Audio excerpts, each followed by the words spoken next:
Hello creative friends, my name is Susie and I am the owner of the Speckled Loon. Welcome to my channel. If you have never been here before, I want to say thank you for finding us and I hope you like the content enough to give this video a thumbs up and subscribe to our channel.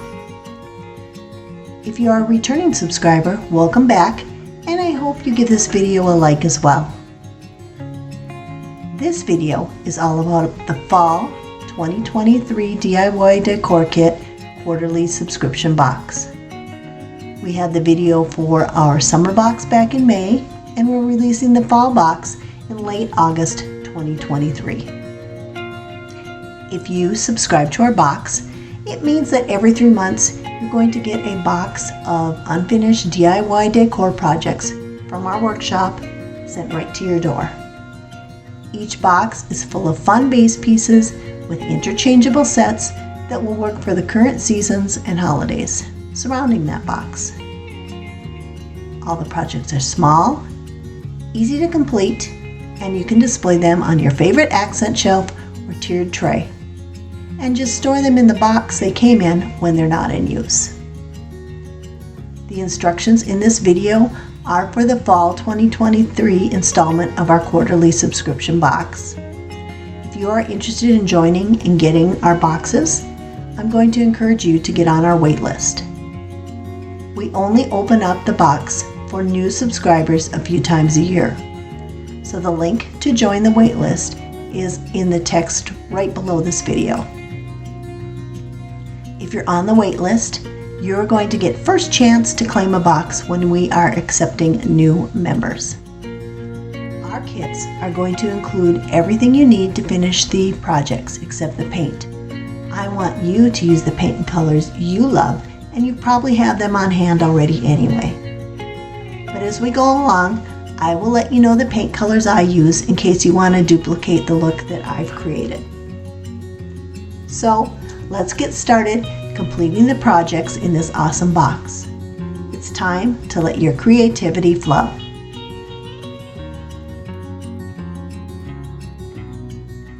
I'm going to give you a general overview of what the box looks like when it arrives. It's going to have some stickers with barcodes on it and scan codes to take you to the video and a few other things. But it's also going to have some instructions, a thank you note, a bonus crafting tool, and we'll go over that a little bit later on. And then all the projects are going to be individually wrapped and each one is also going to be labeled. Yours will look a little different than this, but you'll have labels on each and every project. And then your extras such as your glue and application tools are down in there as well. The nice thing about this box, like I said before, is you can use it to store everything when it's not in use after the projects are finished, and also to just store the projects unfinished while you're working on them and be able to keep your craft area nice, neat, and clean. The base pieces are as such. This is what they're going to look like finished. We're going to start off with a wood bead garland, a box sign, this cute little truck back, and this is a book stack where we're going to swap out the fronts. We've got 3 different themes. The first one I'm showing here is the harvest theme, and that was your box insert, your book stack front, and then you're going to have 3 little things that you can tuck in that tailgate of that truck. And it also comes with that little bumper insert and a tailgate banner, and then you're going to tuck in your Scarecrow, your Cornstalks, and your little directional sign. And we included some extra little stands that are oval shaped that you can use to display things outside of there. There's also going to be a couple little blocks you can use to prop things up in that truck as well. So the next theme is our family theme. You have your book stack, your tailgate bumper insert, and your box sign insert. The tailgate banner says "So Blessed." And then you've got this ornate pumpkin, a family picket, and a garden trellis. The next theme that we included was a Thanksgiving theme. And there is your gathered together box sign insert, and those inserts go in right with a magnet. You've got your book stack, your magnetic little circle insert of a turkey, Your tailgate banner is going to say gather, and then you can put in your inserts with this turkey, cutting board, and little pumpkin stack. Now with this kit, we also included an extra kit that you can purchase if you want. It was optional, and it is Halloween themed. Not everybody celebrates Halloween, so we just made it be optional. But it has a bat insert, a boo banner, a bookstack front, and then those little gnomes and spiders that go in there. There is no box sign insert, but the one from the harvest theme fits just fine. So every month we'll have an extra set like that, or every quarter, we'll have an extra set like that that is optional for you to purchase.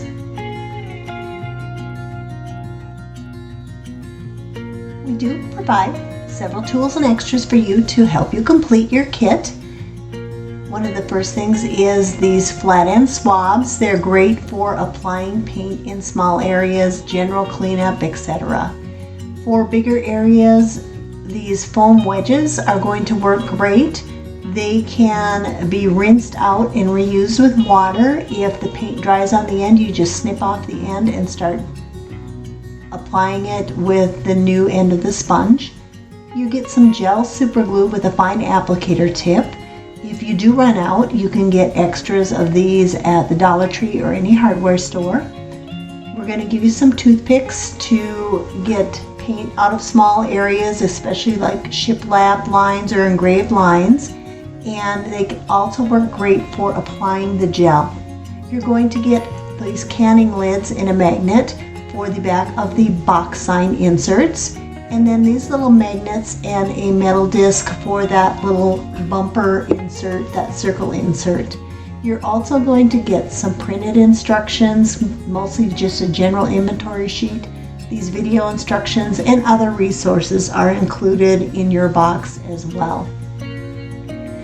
These little staging tools that we included this time are these little stands that you can put your items and display them outside the truck, as well as these prop blocks that will lift things up in the tailgate if need be. They just help you to give you more options on displaying your items once they're finished. We're also providing some bonus crafting tools for you. This is a fun set we put together. The first little item that looks like a goalpost is actually a bow and pom-pom jig. We're going to show you how to use that when we're working with the Bookstack.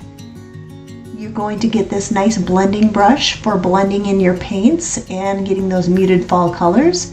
Some sandpaper to distress your items, and then a little mystery present from Plaid Paints. They provided me with a bunch of little extras that I can provide, and each subscriber is going to get a free gift from Plaid. So that's great. You're going to need to provide a few things on your own. First off, of course, is the paint. We want you to use what you have on hand and the colors you love. You do not have to paint your kit like I do mine. You can use mine as reference and then take it on and make it match your decor as you want. Also, if you've got brushes you like to use instead of the application tools that we provide, by all means use what you love and have on hand and prefer. Of course, paint markers are your friend on those small projects, just like with all our kits. I have mine from Arteza linked below, but you can find them at any craft store. Another fun option I am demonstrating this go round is with watercolor pencils. They are something that are going to give you those nice muted fall colors if that's the look you're going for, but otherwise you can just use your paint markers as well. You are going to need a pair of sharp scissors. Fabric scissors work best on ribbon, but just as long as they're sharp, they should get the job done for you perfectly. You also need them for cutting out the ribbon and string. I like to use paper plates for my projects. You can go ahead and use them for mixing your paints, for working on your small items. They're just a great item to have for you to complete the kit. Painter's tape or masking tape works great for sticking your little items to your surface for easy painting and for masking off items where you don't want to get paint. For general cleanup, I love wet wipes or makeup remover towels. I keep them handy to keep my hands neat and tidy while I'm crafting.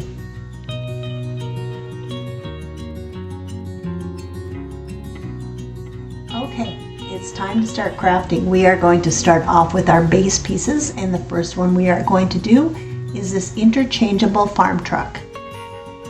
This is an up-close look of what it looks like from the back. It gives the illusion of a very deep truck, but it's just a little 3-4 inch wide shelf.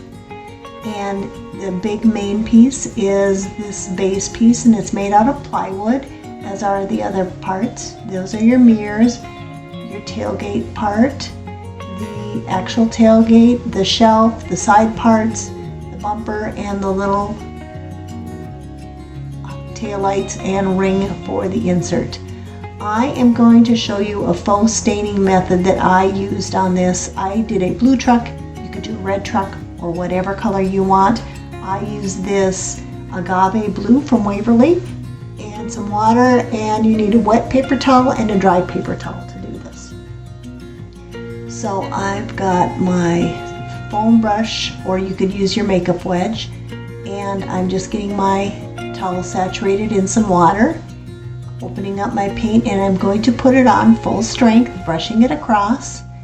And before it dries and before I have full coverage, I just wipe it with the wet paper towel, get any off the edges, and then for the little grooves in there, I'm going to take a toothpick. If you want it even lighter, you can take a dry paper towel and get more of a lighter look on there as well.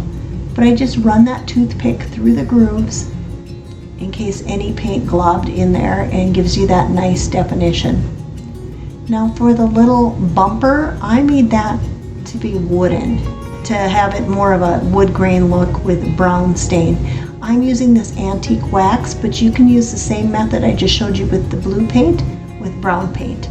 So I am just dragging this wax along, and when I use the wax, all I need to do is wipe it off with a dry paper towel, and that's what that looks like.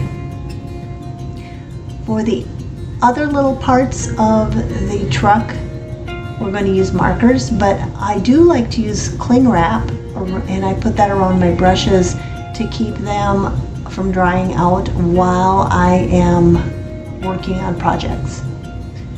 But I'm going to get out the markers, and I'm just making a little tape loop on my paper plate, and we are going to do those little tail lights and brake lights.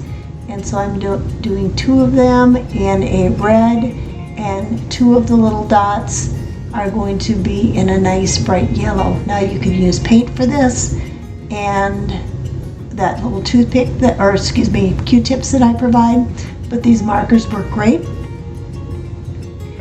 And then the other thing we want to do is the little ring that goes around for the circle inserts.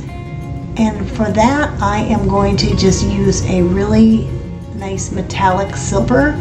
You could do it gray, you could do it black, whatever color you want.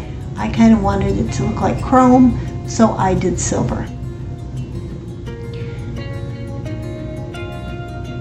Now we're going to do the little mirrors, and for the center of the mirror, you'll see they're kind of etched out. I am going to do silver on the inside, and then I'm going to take a blue marker and go around the outside. And I'll be using these techniques, like I said, throughout the whole video. I speed them up because otherwise this would take forever for you to see, but I am just going around now the outside of that mirror, that etched line, with a blue marker that kind of matches the blue stain that I put on all the parts of the truck. So there's your detail pieces all ready, and we will be gluing those on in a minute as we start to assemble all the pieces and parts for the truck.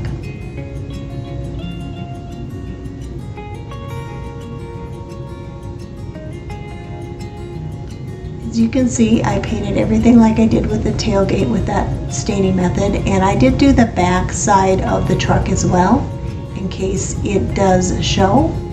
And those are the little sides. That is the bottom shelf, that's the tailgate, and this is the back end of the truck.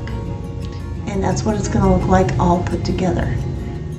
You do need to do the little rear view mirror as well. I'm going to do that with the silver marker. And you also need to do the little tire parts. You're going to see there's a little line that makes it very easy for you to color those in and keep them on that area. So I am going to color in the 4 tires with my marker, and then I am going to do the little arms of the mirrors and the rear view mirror of the truck in that silver.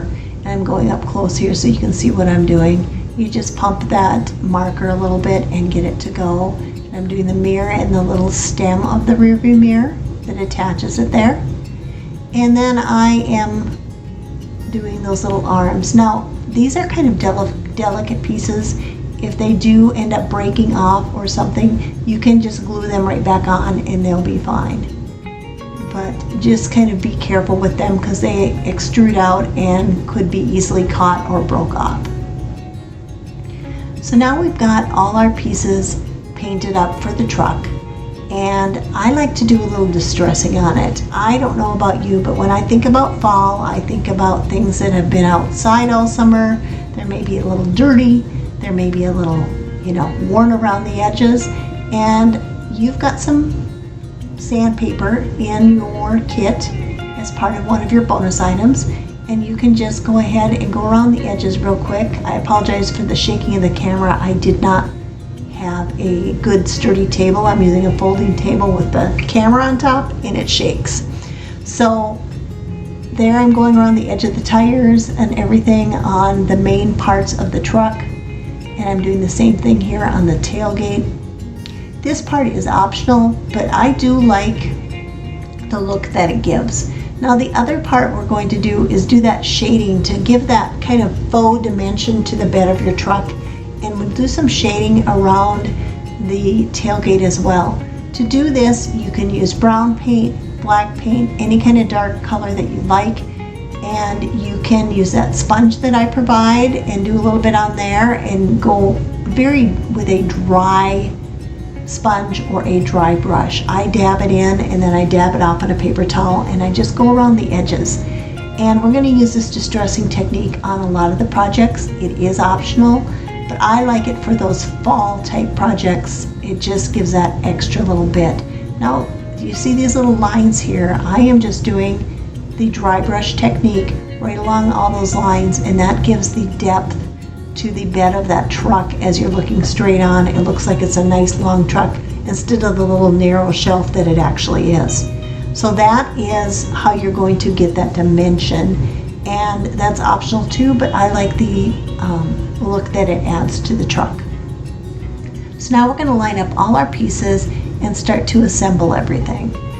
So the first thing I'm going to do is attach our items to the actual bumper, and I like to line things up before I apply glue. Now this is the glue that I'm using. Your glue also has a fine applicator tip, and you can also put the glue on a toothpick and then put it on your project as well to get small dots. You need very little glue of super glue to get it to go, but you just want a little bit around each part of it. Now I'm putting a drop right in the middle, and then I'm taking my metallic disc that came in the kit. It'll be in a little white envelope, and that is going to get lined up right in the center. There's a circle there for you, and we're going to hold that down. Now you can't really see it on here, but there's 2 little circles on either side. You can just put a little dab of glue on one of your small colored wooden pieces that we colored earlier. And I put the red, the brake lights on the outside and the yellow caution lights on the inside. And so that part is all done, and that's going to go on that back part of the truck, and you'll see a little circle area right where you're going to line it up. Now we're going to just set that aside, and we're going to work on our little pieces of the truck.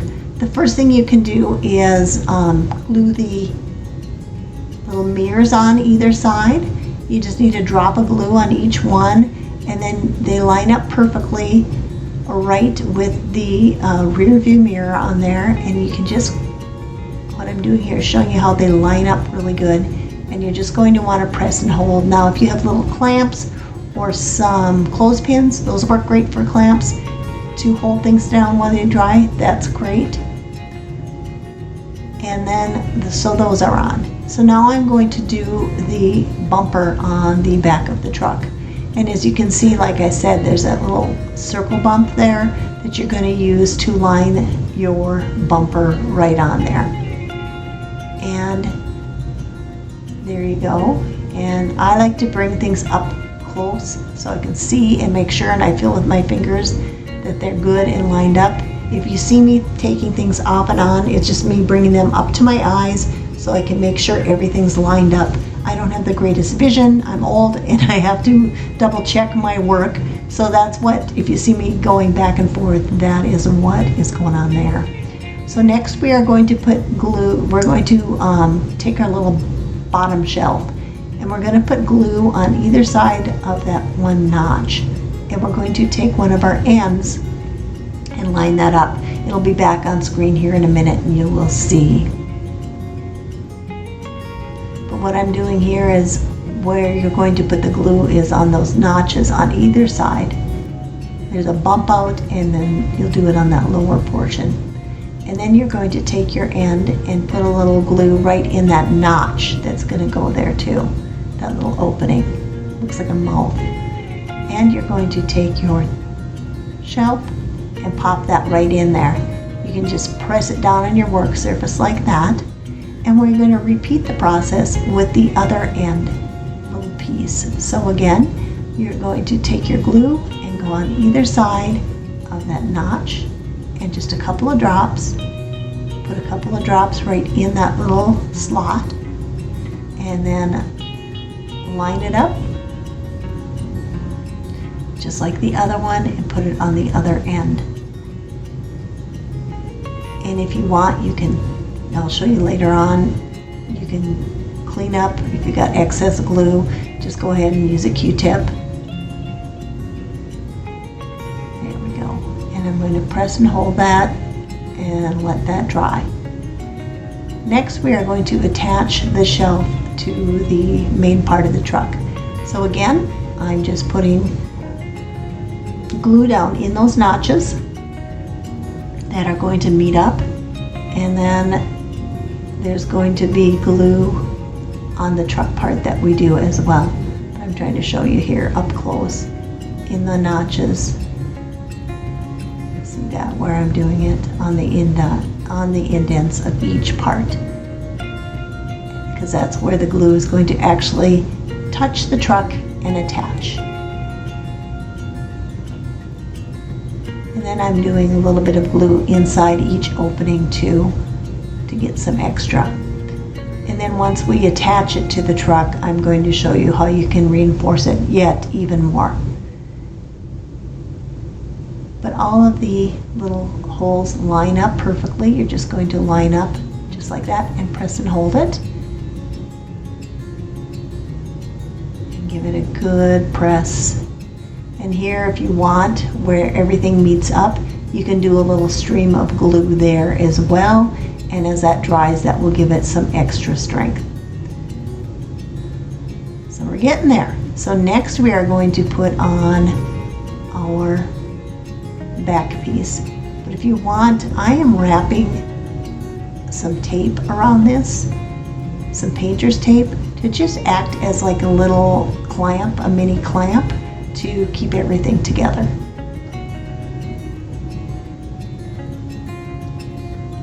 Next up, we are going to go ahead and get the back end on. So here again, I am going to be putting glue on the lower parts of each of those notches. You can kind of see there.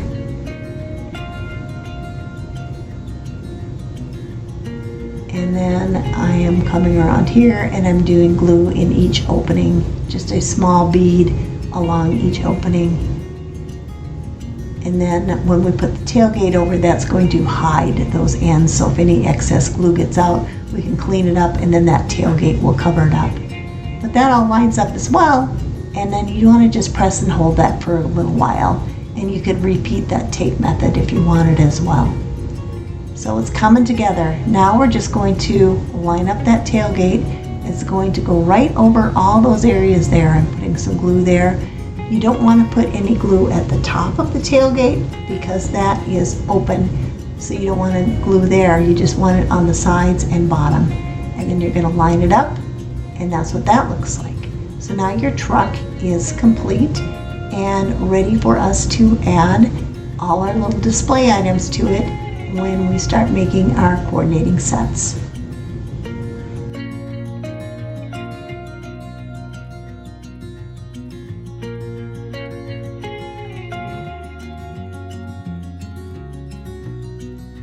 Our next project doesn't have any painting, and it is our wood bead garland. This is what it looks like finished. This garland is not interchangeable like a previous one was. It is just static and will go with all the projects in this kit. It's got a tassel on each end with some anchor beads and then some colored and coordinating beads in the middle. You're going to get 5 large natural beads, 5 square beads, 5 brown beads, 5 orange beads, and 5 small natural beads. And the anchor beads consist of a log bead on each end, some smaller natural beads, a leaf bead, and then some pattern beads. One with checks and one with stripes. You're going to get 2 burlap tassels, and you're going to get this little twist tie that you can use as a needle. You just need to cut down to the wire on either side so it will fit through that smallest hole of the leaf beads.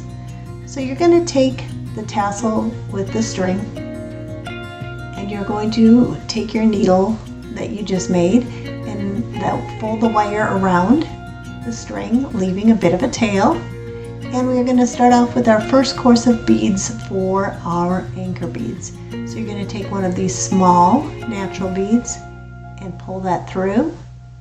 Next up, you are going to do one of your pattern beads. I'm doing the checked bead. You're going to follow that by your log bead.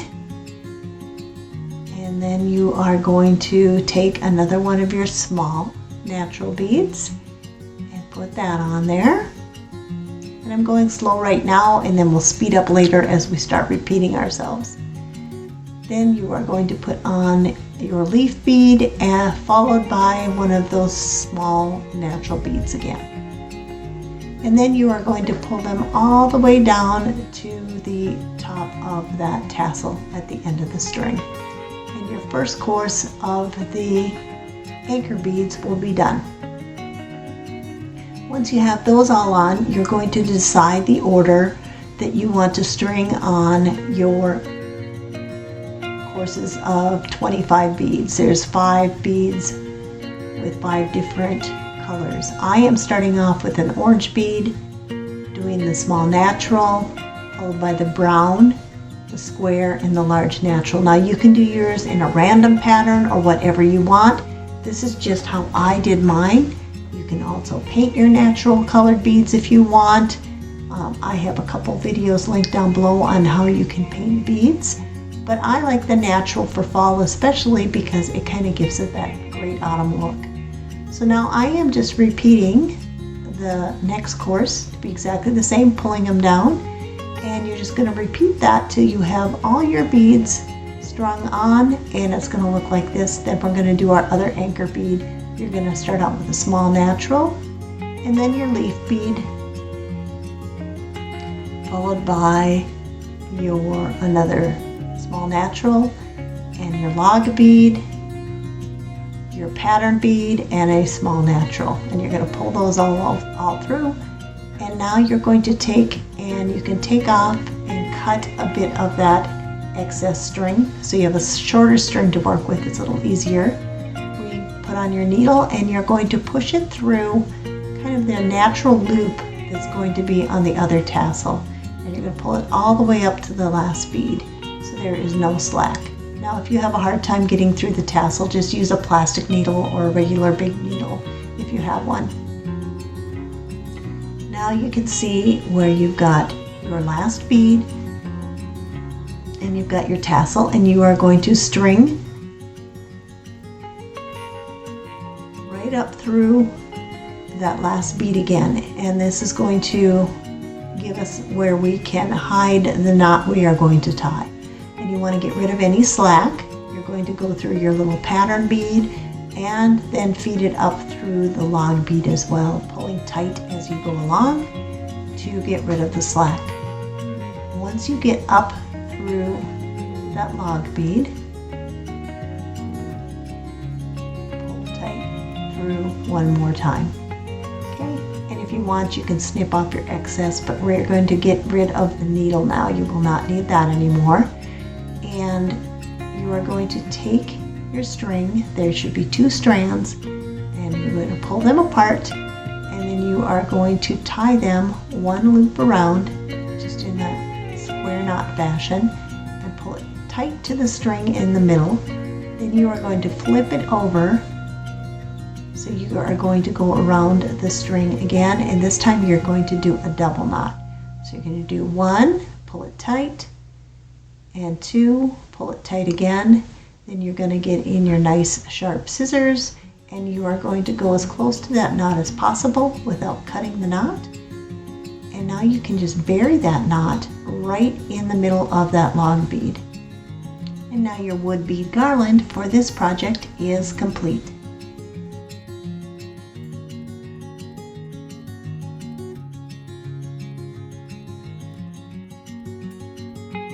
Our next base piece is going to be quick and easy to complete. It is the interchangeable box sign.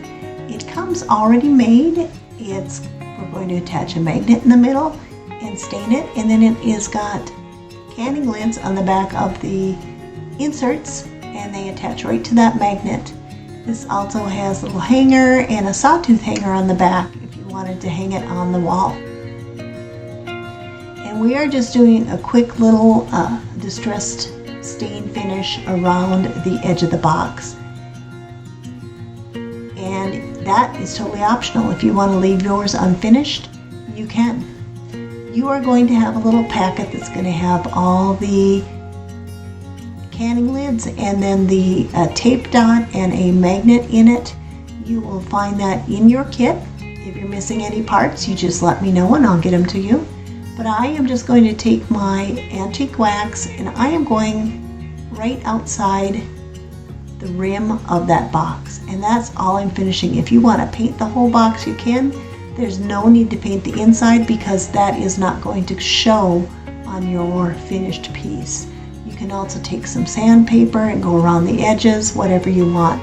But basically you've got this little circle tape dot.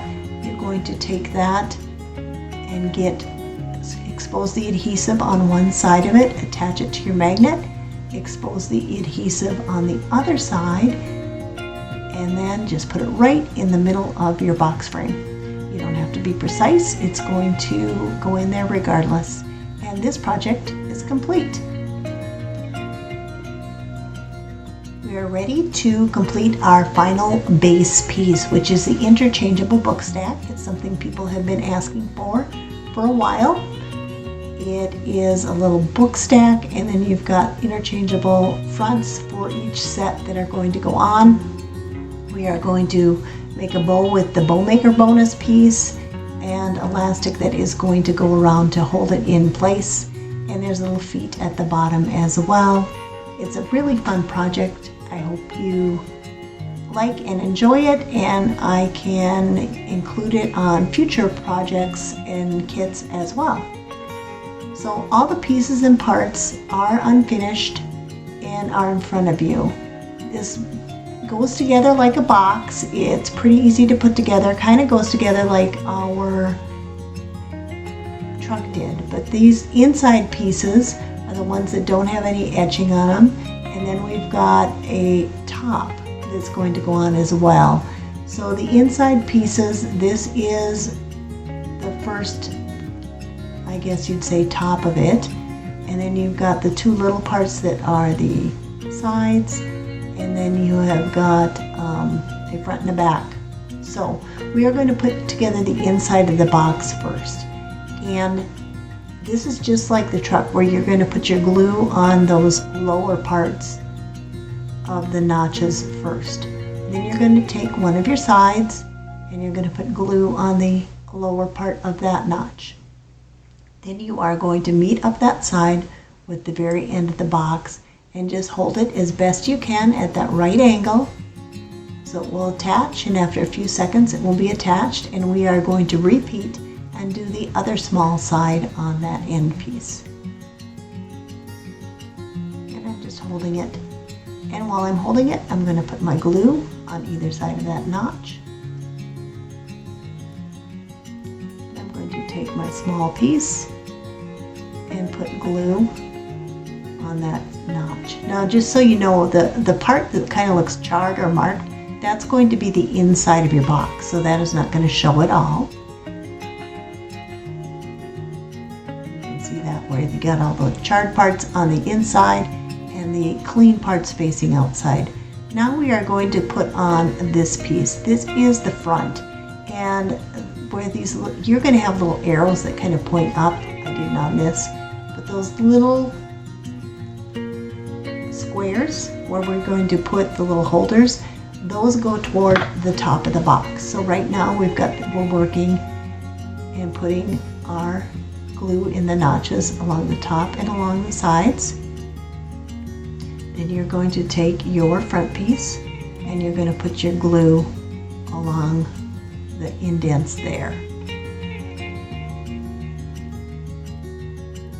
And if a little glue gets out on this, it's not a huge deal. You just want to wipe it up with your Q-tip swabs or toothpick or whatever is handy. And now you're going to hold that. So now we've got the front, two sides, and a top. And now we are going to put the bottom of the box on. So I'm just going along all those notches and putting in glue in each one. And this just fits together like a puzzle piece. And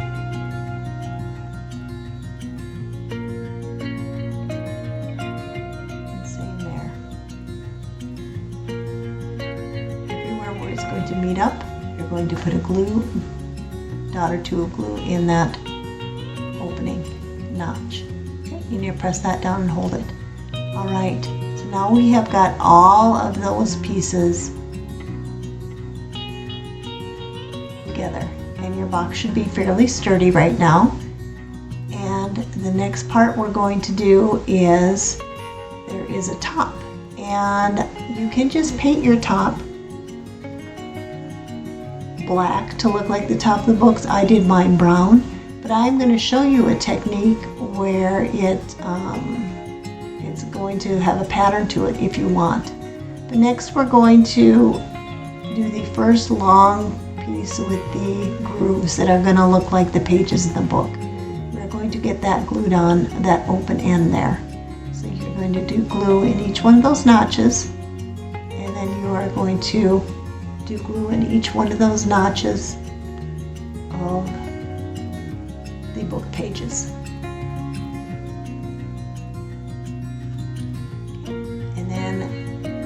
You are going to slide that right on to your box. So now you have got a completely closed box. You're going to hold that until it sets.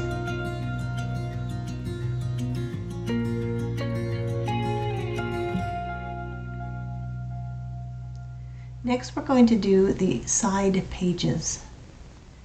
And we are going to paint these once they are all on there. The reason we're going to do that is so the paint will cover those dark ends. Now you're going to put, I like to just put the glue right on this end piece here.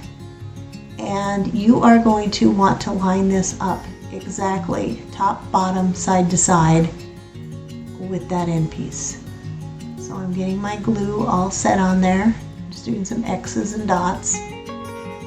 And you have a few seconds to work with this, but it does set up pretty quick. So once you have your glue done on that end, you're going to take your pages end, I like to call it, and you are going to line it up with the very top, the front and the back and the bottom. And you can see once we turn it how those lines of the pages are going to line up with that other piece that we just put on. So you're going to press that down and make sure it's good and lined up. Again, it just all fits kind of together like a puzzle. Now we are going to repeat the process on the other end using that little etched bookend.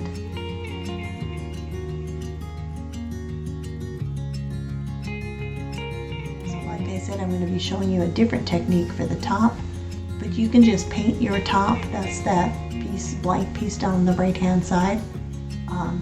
Any color you want. Black would look good, like a black front of a hardbound book, or white, or whatever, but we are going to show you a technique using Mod Podge that is an optional technique you can use if you wish.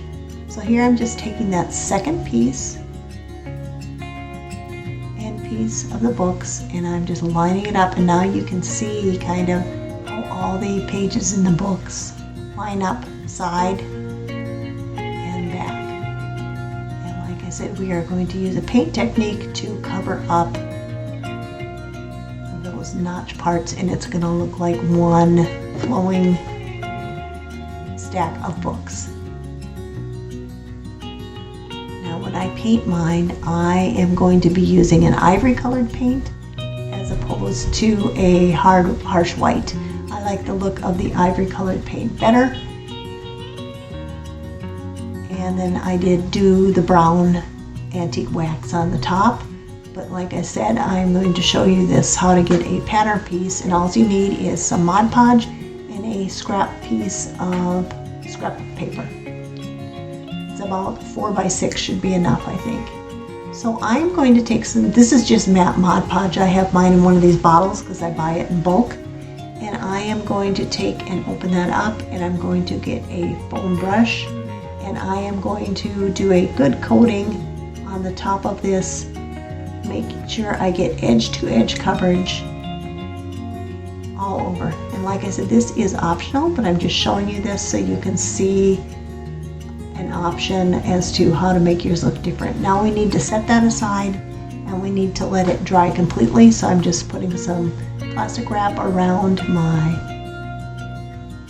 brush to keep it fresh for when we need to reapply later. So now I'm going to paint the pages of my book. And I am going to use that ivory paint. You can use a foam brush, or you can use the little sponges that I did provide for you in the kit. And you're going to want to have a toothpick handy so you can get any paint out of those scored lines. So we're going to go ahead, and I'm going to let you know that I probably did 2 to 3 coats of this ivory, so I got good coverage over those dark parts that we're seeing on the back there. So I went ahead and just did a generous amount, swiped it on, and I'm going right over those edges. You can use a little sandpaper on those edges too to lighten them up if you wanted. I did not do that this time, but I'm just going over it, and I'm just dabbing a little extra on and then smoothing it out. And I'm going to take my toothpick and I'm going to drag it right through those lines, and then you get your nice book end look with a separation between the 3 books. I'm just bringing it up close so I can see what I'm doing and dragging.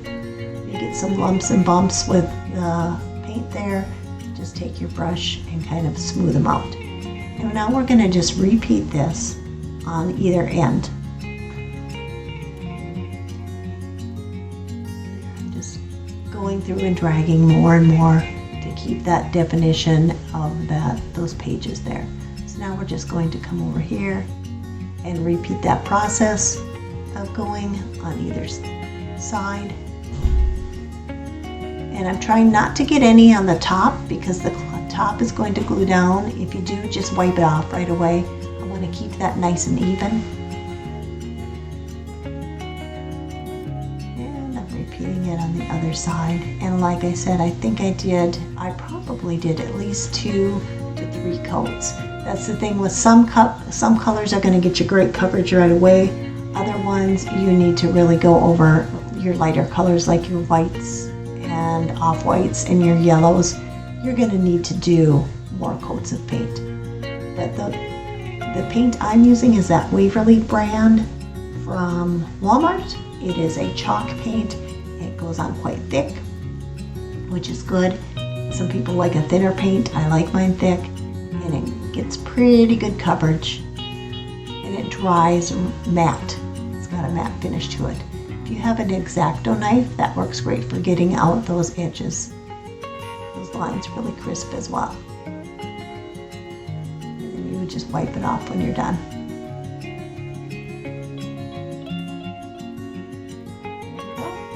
So now you can still see those dark marks. So I'll set that aside to dry, and I will do another coat. That's the other nice thing about that chalk paint. It dries fairly quick, probably in 5-10 minutes. I'll be able to go over it again. Yep, at least 2 to 3 coats. So now our Mod Podge should be dry on our top. So here I'm just showing you. And up close, I guess, one more time. And I'm just rolling my Q-tip along to get any clumps off of those lines that I just scored.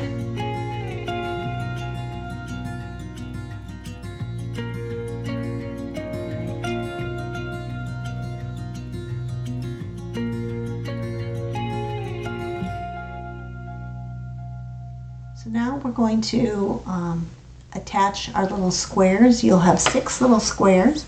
4 are going to go on the bottom as feet, and 2 are going to go right in those little marked areas. So all you need here is a dot in there, and you're going to line up the little squares and put them on. That's going to serve as a hanger for our bookstack fronts.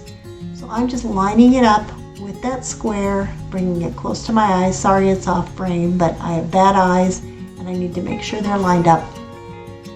And you just want to make sure they're straight in those squares and not tilted any or crooked. You just need to have them straight so that the opening of the bookstack front that will go over them will fit right on there.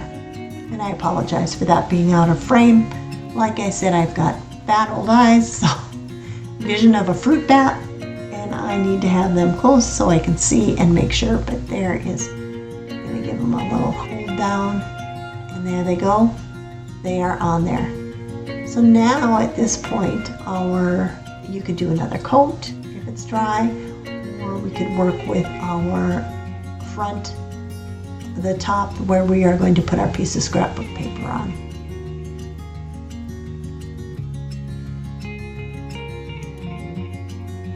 So I have got a piece of scrapbook paper, and I'm just holding that top part up to it. And you do not have to get super close. I am just trimming around there to get a nice edge. And this is just a piece of paper I had laying around from an old project. And I know to line it up with the top of my piece of wood. Then I'm taking an old white dish towel. I'm going to make a kind of a pressing cloth of this. And I'm going to take the side that the Mod Podge is on. It's hard to see, but it is there. It is dry though. And I have a mini iron, but if you've got a regular iron, that's going to work just fine. And I am just laying my piece of paper on top and putting it underneath one sheet of that towel. And I'm going over it with the iron and making sure that it is adhered on all the corners and in the middle. And now to trim it, you don't have to do any cutting. You're just going to take your piece of sandpaper that I included, and you're going to go along each edge, dragging down with the sandpaper, and that's going to give you a nice rough or a nice clean cut with a bit of a distressed edge.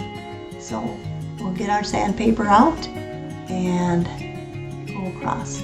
Like I said, this step is optional. If you want to just have a painted front, that's fine.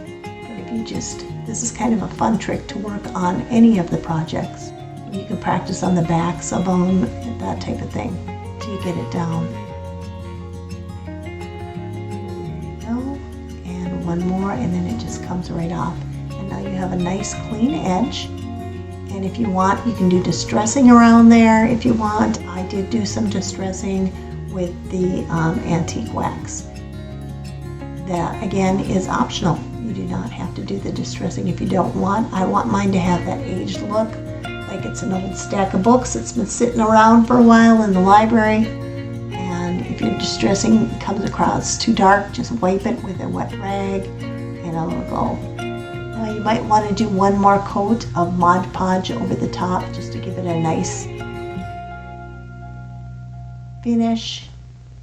That way you could wipe it clean if you needed to, but basically I just set that aside and I let it dry completely. And you can see now I have done my coats of paint, and I am just doing some light distressing on all those pages. I didn't even dip my brush in the paint. I'm just using whatever paint was on the brush, quite dry.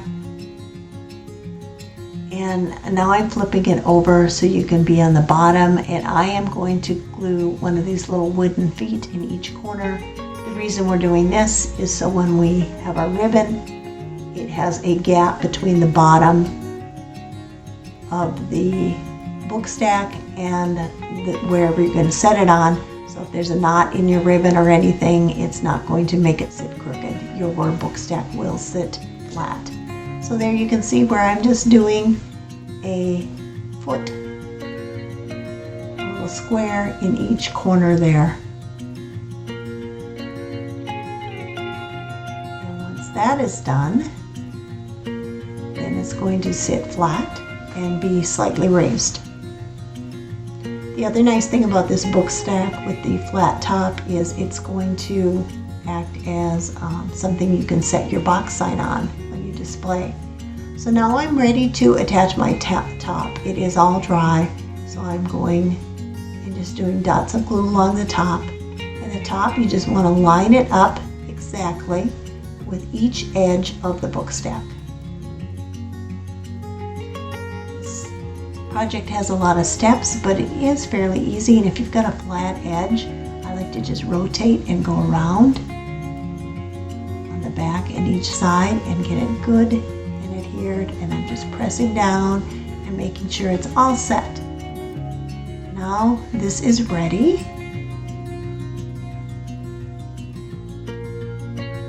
Now we are going to work on the bow and the attachment. You are going to take one of your finished book stacks.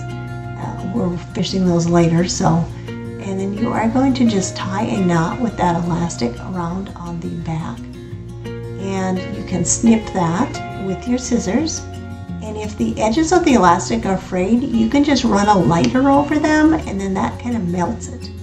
So now we are going to use your bonus tool, and we are going to make a bow to go on top of your ribbon. So here is how that works. It looks like kind of like a fork or a goalpost. You're going to take your ribbon and you are going to place it kind of behind it. And then you're going to take your front edge of the ribbon and just kind of hold it diagonally with your thumb on the right hand side. So it's going to look like that. And I'm just getting rid of the extra tail that we really don't need. So you got it on your thumb, you're going to wrap it around the left goalpost, and then up around toward the front on the right goalpost. And then you're going to feed it through the bottom. And so it's going to look like that. I have this slowed down. So now you're going to pull it up and straight. And that's going to be the front of your ribbon. We're looking at the back of the ribbon now. Now, loosen it up just a little bit. And you see this loop right here? You are going to bring your tail end up through that loop. And then through here. And you're going to pull it tight. And now you've got this nice looking small bow. Now if you wanted a teeny tiny bow, you could do it on the other end that I'm using at the bottom. Or you can use that end to make pom-poms, and I'll show you that in another video. So now you're going to keep pulling it tight so you get that knot in the middle and you have a nice little bow with two ends. And then you're just going to slide it off and your bow is done. Now you're going to want your bow to go on your elastic, and you're going to use glue. But you do not want it to be permanent, so you're going to take a piece of tape and just slide it under there. So if any glue leaks off, it's going to leak off onto the tape. Put a dab on the elastic and press and hold your bow down right on that tape. Now you can take your scissors and just trim the excess off. And again, if you run a lighter along the edge of your ribbon, you're not going to have any fraying. So now I'm going to take that piece of tape off. It is attached. And now you have got your string and elastic that's going to hold your books in place. And you can just slip that off and on. And then it sits on the little feet. And your book stack is complete and ready for its interchangeable pieces.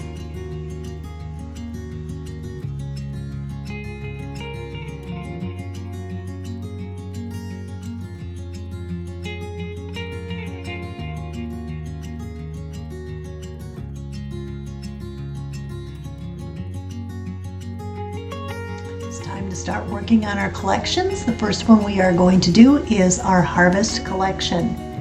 This is a fun one with the box sign, the meals and memories book stack front, and then our little insert for our bumper, which is a scarecrow on this set, and a tailgate banner that says Happy Harvest.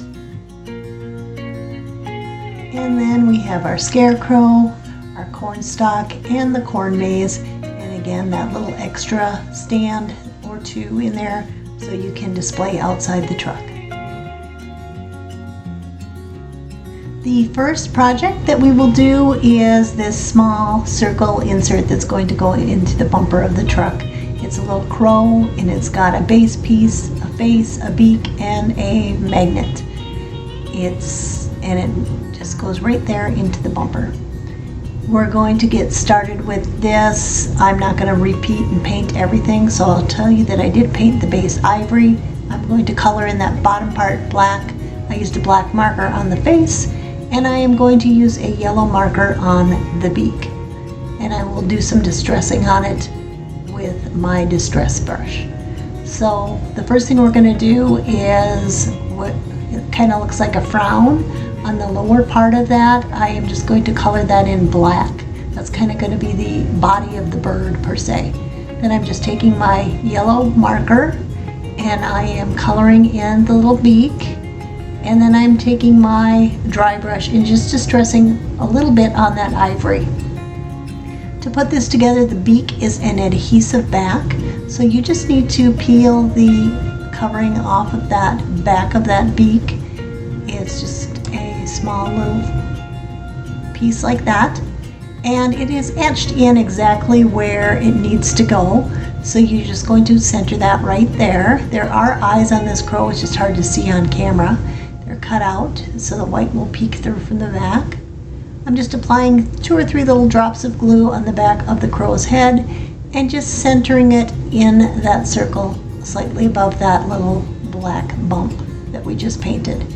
And that's really all there is to this one. The final piece is to peel the adhesive back off the magnet, put it in the center of the circle, and it is ready to display.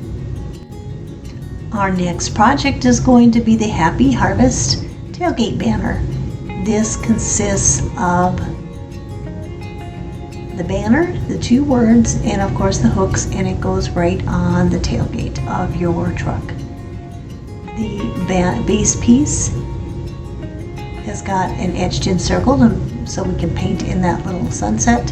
And then we've got Happy and Harvest that are adhesive, and I just colored those in with an orange and green marker.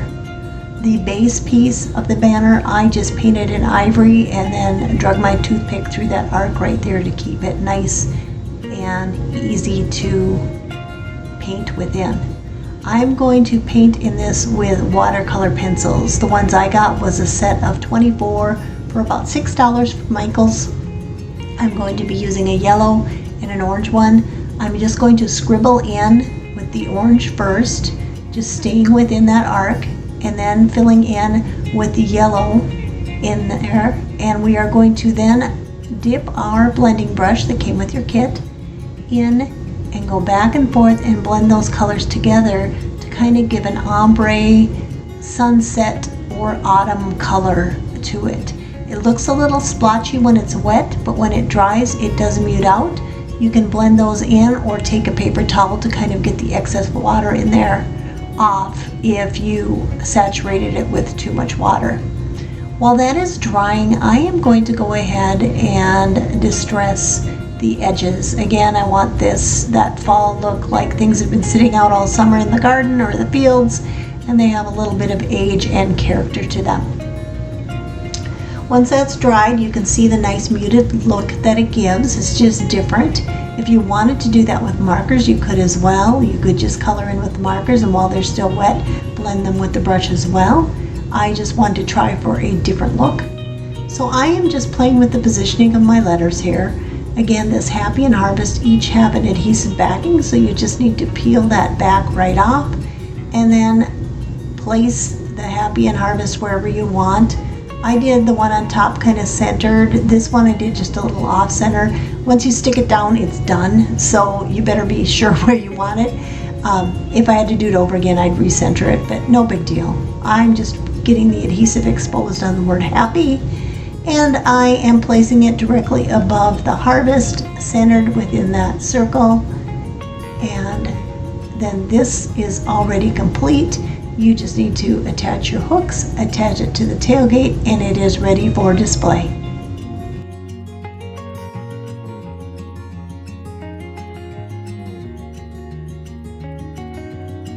Our next project in the Harvest collection is the You Pick pumpkin sign that is going to be inserted in the box frame. As you can see, there's that canning lid on the back that attaches to the magnet in the box frame. And these are all the pieces that you are going to get. You are going to get your disc, and there's adhesive on there already, and then it attaches right to the back. I am going to be using some ivory paint for the background. I did that already, and I will add some distressing to that using the distress method that we have previously. I've sped this way up so it's not too repetitive for you, but I just did some subtle distressing. I didn't even dip my brush in the paint. I just used what was on there, and I am going to use that same watercolor technique on this plywood. When it is plywood, you don't really need the paint base on there. You can just go ahead and start filling in your colors that you are going to want with your colored pencils. So I am going to be using this orange and another one called vermilion, which is kind of a reddish orange, and I'm going to blend those two together. Then I'm going to do a kind of a slightly bluish tint on the either side. I'm kind of going for the oranges and blues in this harvest set, and then we've got the blues in the truck, so it kind of goes all together. And you'll see a little later on for the stems and the little swirlies on the side of the stems, I will be using markers. Right now I am just blending this in right on that plywood, and it kind of soaks up the water, and you'll see it's very faint, but you will see the outline for where we need to put our adhesive letters. That 25-cent You Pick that we're going to color in with markers is adhesive. So you're going to want to make sure that's good and dry. And it always looks a little splotchy before you dry, and you can always go over it more, or you can pick that up with a paper towel.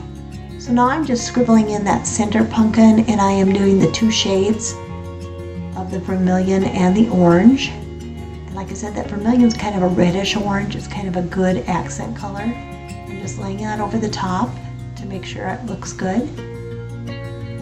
And that overlay that goes over the top, I'm not putting any paint or anything on that. I'm just letting that be the plywood. So you can see I'm blending in the pumpkins, just trying to stay within the outline of each one. And we're going to let that dry. And we are going to go to work on our letters. So I am taking a green marker and just doing the 25-cent You Pick on there. And that method that I used again with the watercolor pencils, you can use that method with paint and with markers too. You just need to do it while the markers are still right on there and wet is the main thing that you need to do. But I found the watercolor pencils very easy to blend and not go over the edges and be sloppy. They were very easy to work with.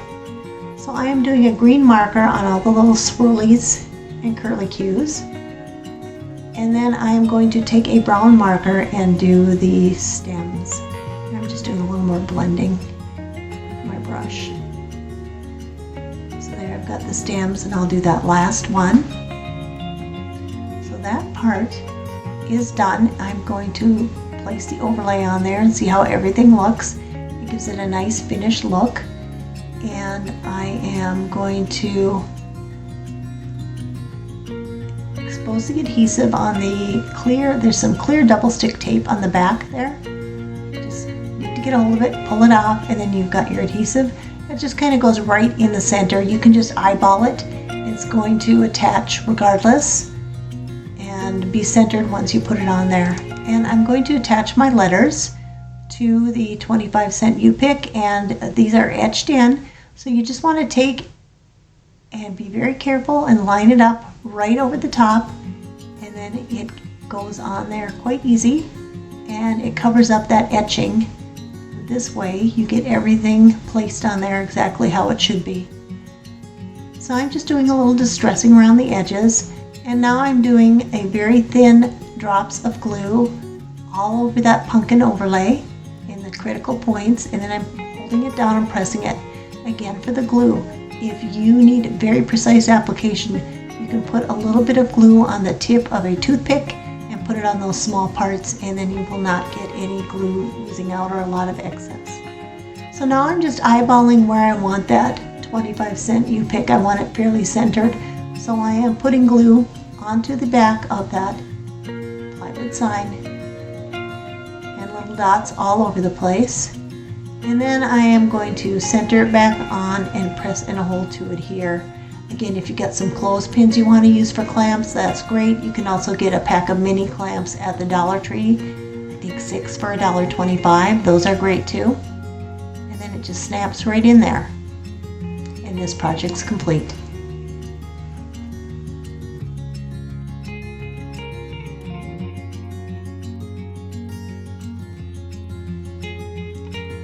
Next project is the Meals and Memories Bookstack front for the Harvest set, and this is our Bookstack base from earlier, and on the back of there are little notches that go right over those two little bumps and will hold your Bookstack front on there. You can see the little holes there. They are hidden by that bar once you put it on.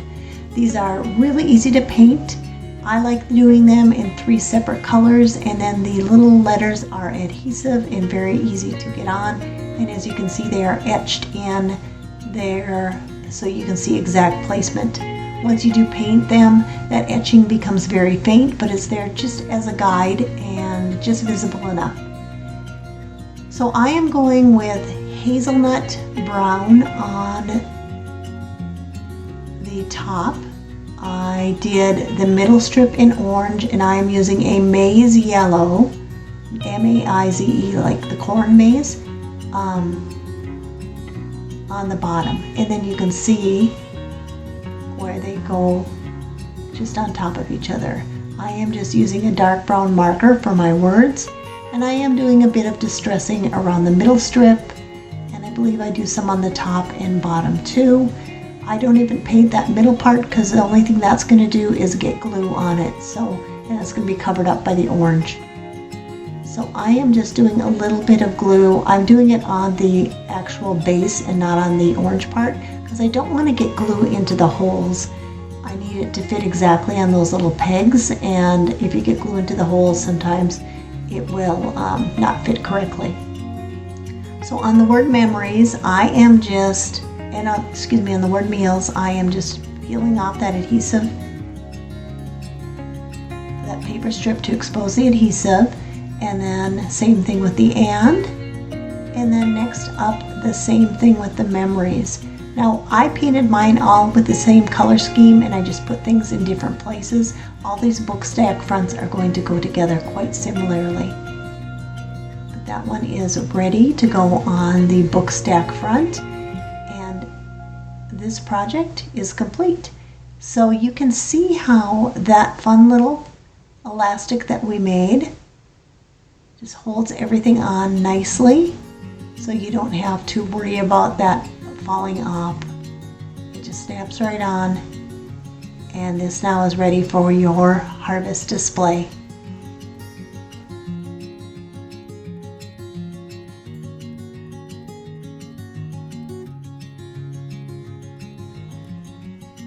We're going to start working on the little inserts for our truck bed, and the first one we are going to do is this adorable little directional sign. I've already stained it the brown. It is plywood, and I'm going to do a little distressing, maybe with some sanding. Or another technique is you can take a white marker, or really any color marker, and kind of go around the edges. I like a white one to give it kind of a whitewash look. Then I am blending it in with my sandpaper, so it again has that weathered look, like it's been outdoors all summer and you're just sticking it in the ground, or it's been sitting out in the barn. And our corn maze and hay rides, I am just doing those in an orange marker.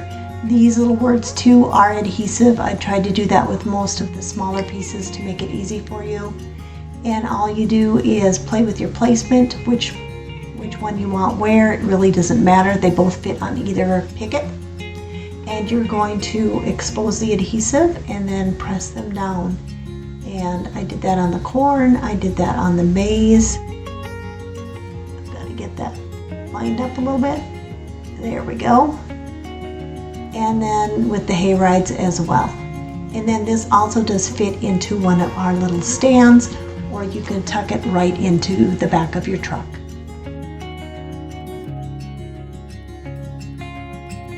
It is time to make our mini cornstalk for our harvest collection.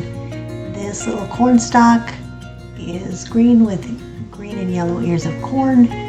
And we've done some accents on it in some white to give it a little bit of dimension. So I used a forest green paint or a dark green paint on the cornstalk. I used a gold marker on the corn, and then I just re-etched out those little pieces on the corn with a toothpick. I am doing some white highlights with a white colored water pencil on. It's a little bit out of frame, but on the leaves. I'll hold it up here in a minute and you'll be able to see. And then to blend it, instead of using water, I'm just rubbing it with my finger to just give it a very subtle look. You can also go over it with sandpaper, and it kind of gives it that shading. For the corn, what I'm going to do here is I just went over the whole thing with the yellow, and then I am going to take out my green marker, and I have flipped it out to the fine tip on there with, you can't see, but it's a little bit more of a fine tip chisel tip that comes with that marker set, and that's what I'm using to color in the leaves in a slightly lighter green color than is on the cornstalk, so you can see that. Then it's just a matter of applying glue to the back of each ear of corn and putting them wherever you want on the cornstalk. I kind of put them where the leaves intersected so there'd be a good spot for the glue to adhere to. And you just repeat that until all your corn stalk, or your ears of corn, are on the stalk. And there's 4 in total. Again, if you're missing any pieces, you just let me know. My email is down below and I will get them out to you.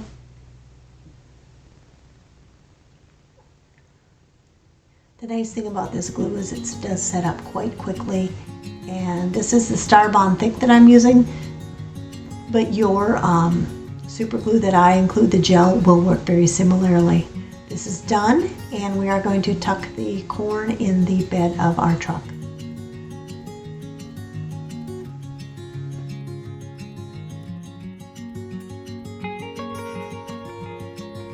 The final project in our harvest collection is this adorable little Scarecrow.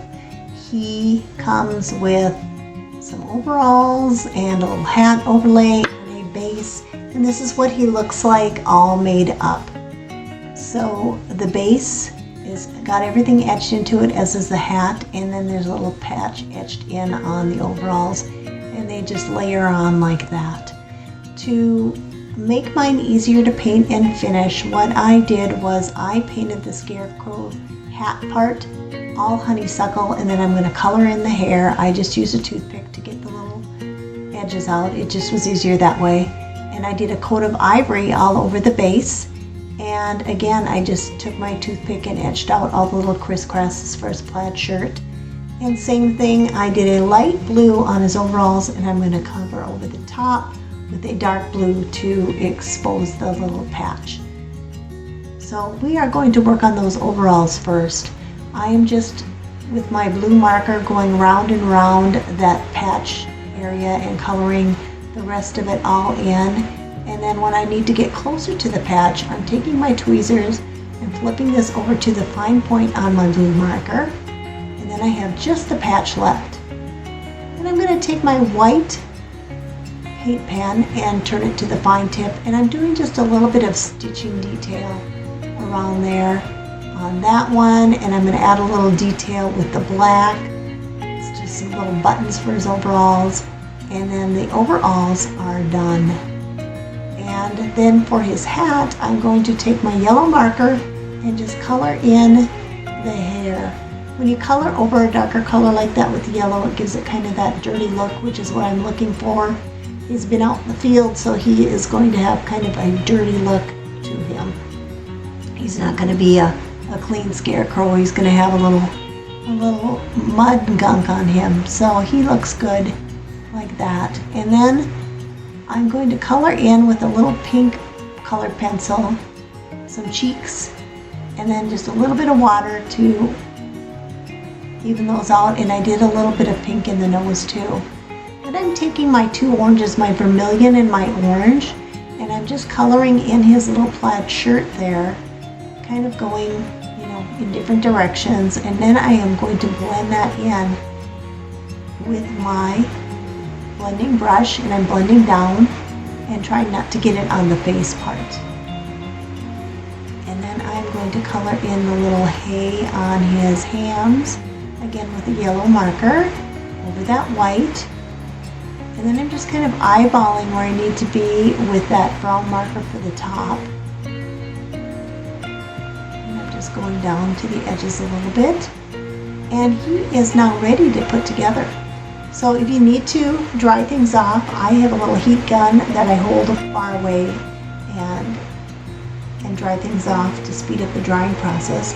But you don't want to do it too close because you'll make your paint bubble. So once it is ready to put together, we're going to first do the overalls, and they just line right up on him. If you want to do a test fit, that's perfect. But I'm just doing some small dots of glue on the back of those overalls, and then they are going to go right over the top of that Scarecrow base.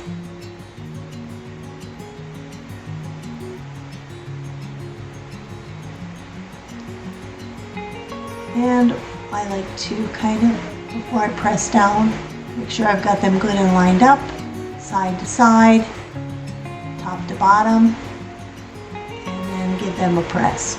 And then I'm going to do the same thing with the hat, getting it there, and then lining it right up precisely with little cutouts for the hair that are on the base. And then he is done and ready to tuck into the back of your truck.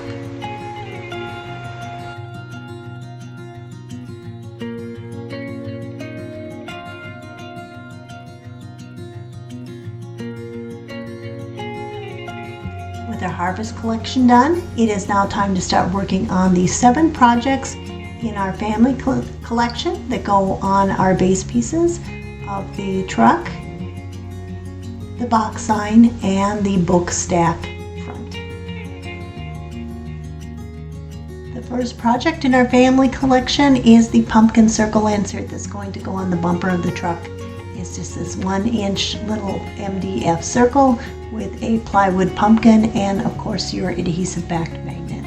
I just did ivory on the back with a sponge quick, and I did a couple coats, And then for the pumpkin, I'm going to try it with the colored pencils, and if I don't like how that looks, I'm going to go over it with the marker. So let's go ahead and start putting everything together. I am going to do a couple of different colors with the colored pencil, and I think what happens is I do that and it isn't bright enough for me, so I just go over it with the marker, which is fine. So I'm going to blend that in and see how that looks, and I believe it's got a nice muted look to it. I like the brighter look of the one that I did with the marker, so I might just go over it with that after it's dried. And then also I'm going to do a little distressing on the edge of that pumpkin. It's such a tiny little piece that I want to give it some detail so it will stand out. And so then I go over it with the dark brown marker for the stem on the pumpkin, and I'm doing a little distressing right around that circle.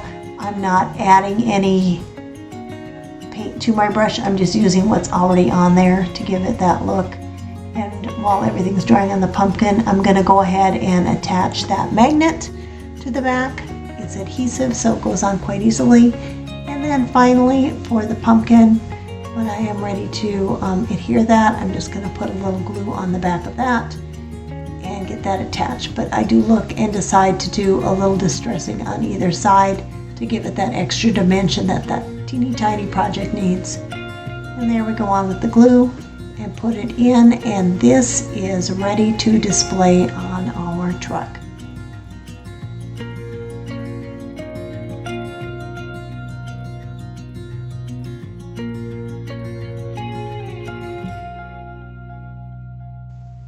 It's time to make the So Blessed banner for the tailgate of our truck in our family collection.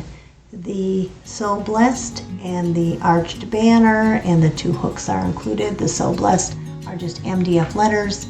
There's no adhesive backing on these 2 words. And what I did was just stain the backer with that antique wax like we've been doing on all our plywood pieces. And then I just used a white marker to go over the So Blessed. If you don't have a white marker, you can use your Q-tip to just go over it with paint. But basically, we're just going to put this together like we have all our other banners. I'm going to put a little bit of glue on the back of my words. They are quite thin, but the glue will absorb into the wood quite well if you get overage. You can also clean it up with a toothpick or a Q-tip. And you just give that a good press. I'm just eyeballing and centering the letters in there. Fit quite well, and then I'm just tucking the word So right above the word Blessed, and this one is done and ready to hook onto the back of your truck.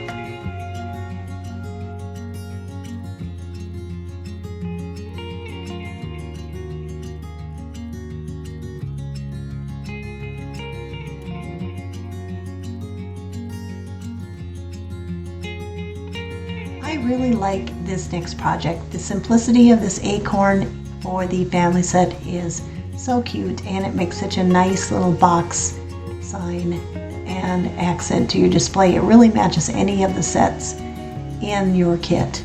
So it does come with the adhesive tape to your metal disc, and it's got your acorn topper, and a little heart that goes on it. I painted the backer ivory just like the other backers that we've been doing. I did hazelnut on the actual acorn and the leaf. I'm going to go over that leaf with a marker.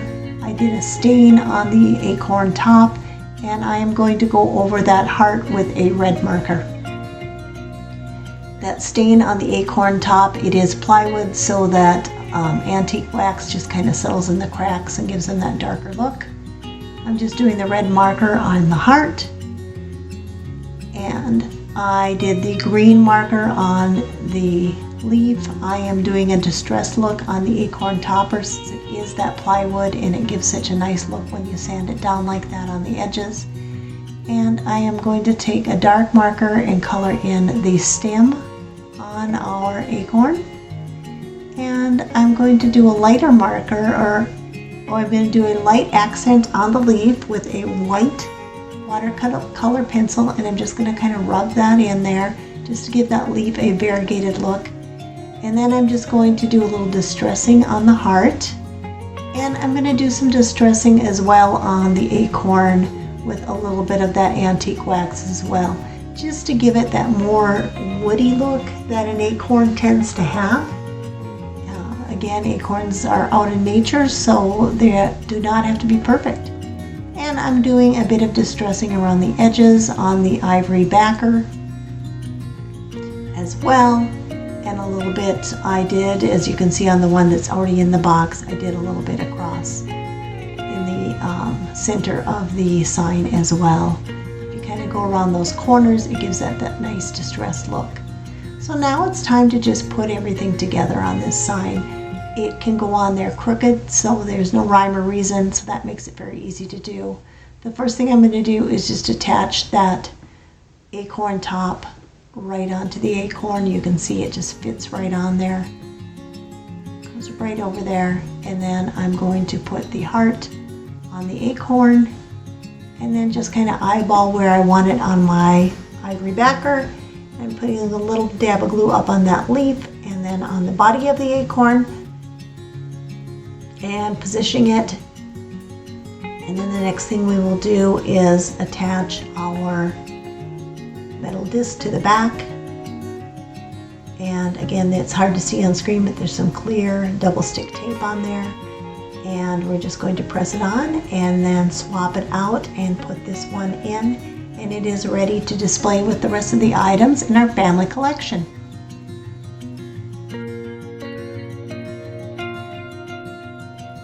The next project in our family collection is the Family is Everything Bookstack front. So this is what one of the finished ones looks like on the Bookstack. And yours is going to come with your base piece, of course, the middle section, and your words, again, that are adhesive. So what I did with this one was hazelnut in the middle strip. The bottom strip I did in orange. The top strip I did in that maize yellow. Those are all Waverly paints from Walmart. And the Family is Everything I did in a brown marker. So here again, I'm going to put it together just like the other one, where I'm going to put the glue on that middle unpainted section. I did do distressing with these as well around the edges, as you can see. And I'm getting that good and adhered. Then I'm going to go ahead and do the word family, or the word family first. And what I like to do is when the letters are separate like this, I like to start over on the right hand side first.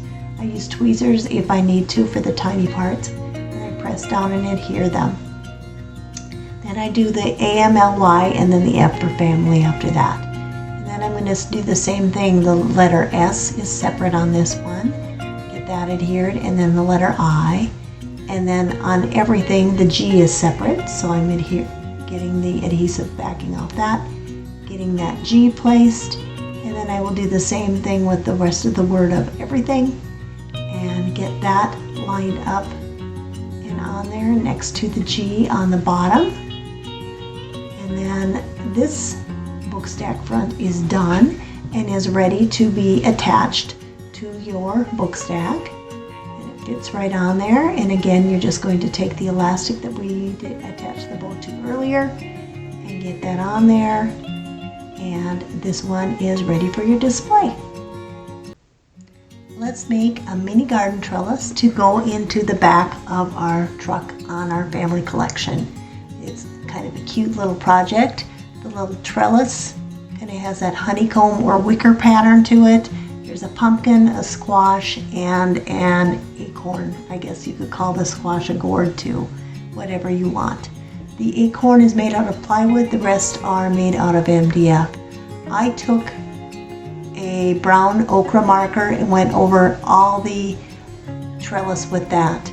For my pumpkin, I painted it orange, and then I did a brighter orange colored pencil on the outside and then blended that in to give that pumpkin a nice two-tone look, and I just kind of blended it in.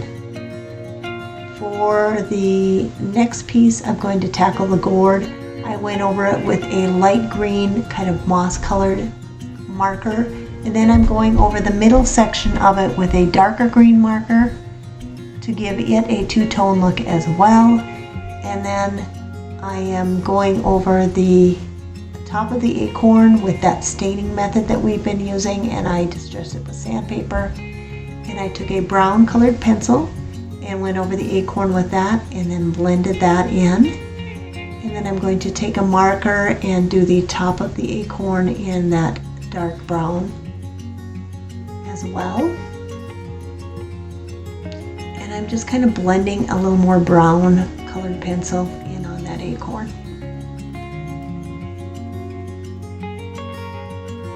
There I'm doing the stem, and I'm doing all the stems in brown. And I believe I do the pumpkin one as well. Then I'm going to add a little extra accent onto that gourd with my white marker. I am going to just do some dots on it so it looks like one of those gourds with all the bumps on it. And if it gets like the white is too vibrant, I can just kind of go over it with my finger to kind of mute down the tones a little bit. But I like the look of it that it gives it, the little extra bumps. It kind of does resemble then a little bumpy gourd, as opposed to just a neat and clean little project. So now I'm going to just add a little bit of glue on that topper for the acorn and press that down to adhere it. And then I am going to decide the order. I think I'm doing it the same, and I put them on there kind of kittywampus. And I'm going to do the pumpkin first. And I'm trying not to get too much glue on because I do not want it to eke through to the back of the trellis.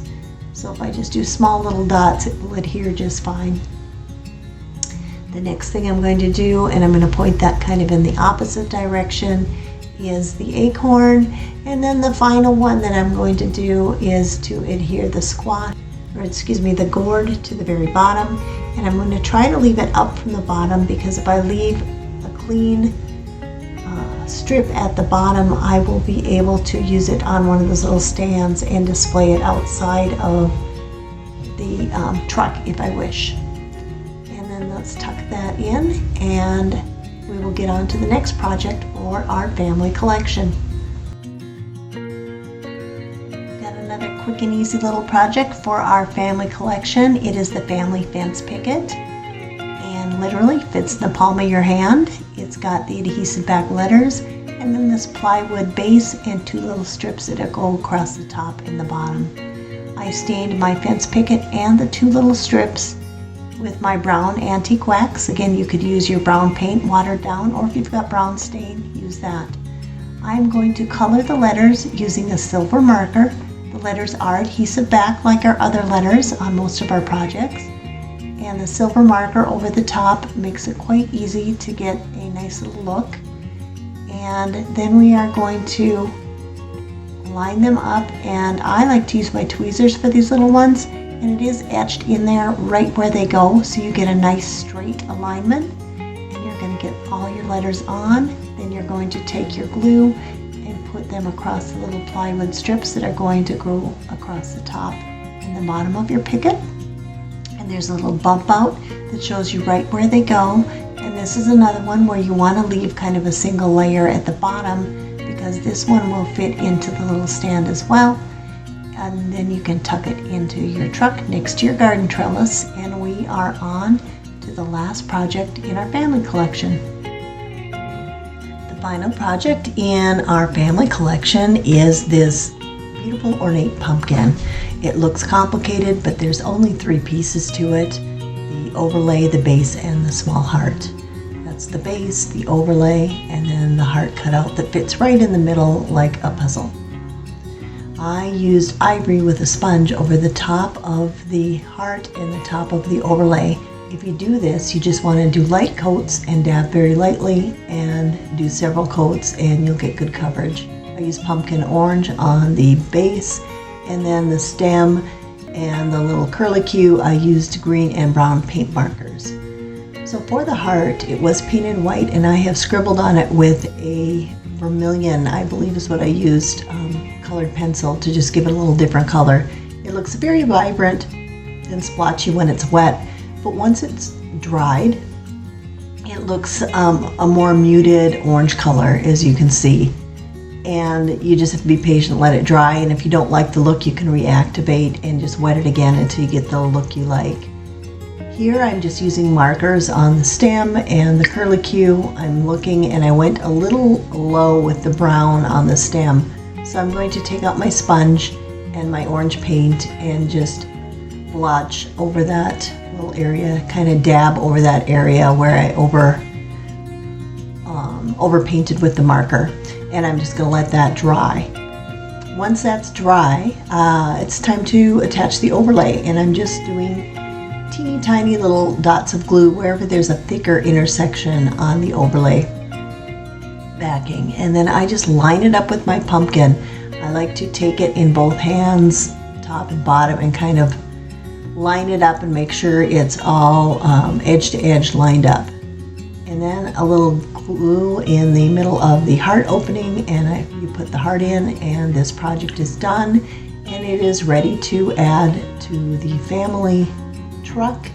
And the family set now is complete, and I really like the versatility of this set. And now it's time to go on and complete the next collection in your kit. On to the next set. It is our Thanksgiving collection, and these are the 7 projects that we are going to be working on next.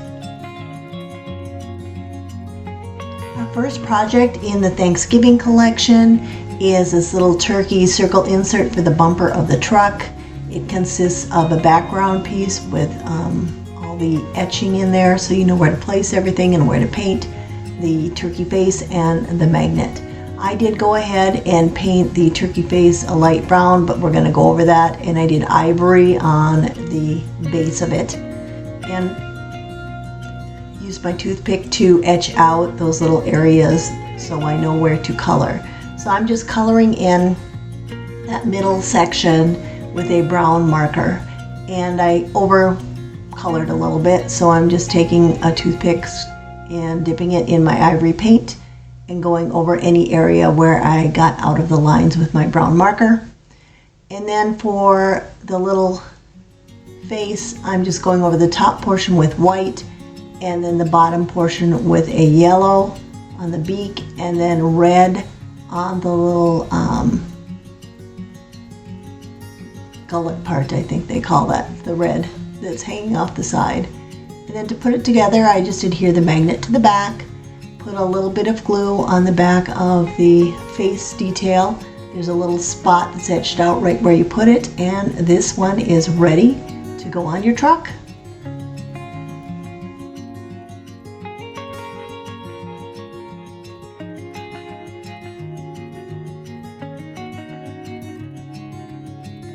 Next up is the Gather tailgate sign for our truck.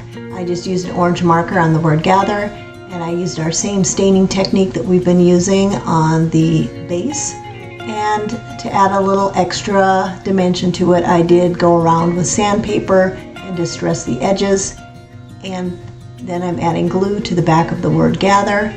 And I am lining up these pieces. The left to right word Gather lines up with the left to right of the banner perfectly. Clamp it until it's dry, and then it's ready to attach to the back of your truck, and we will be on to the next project in our Thanksgiving collection.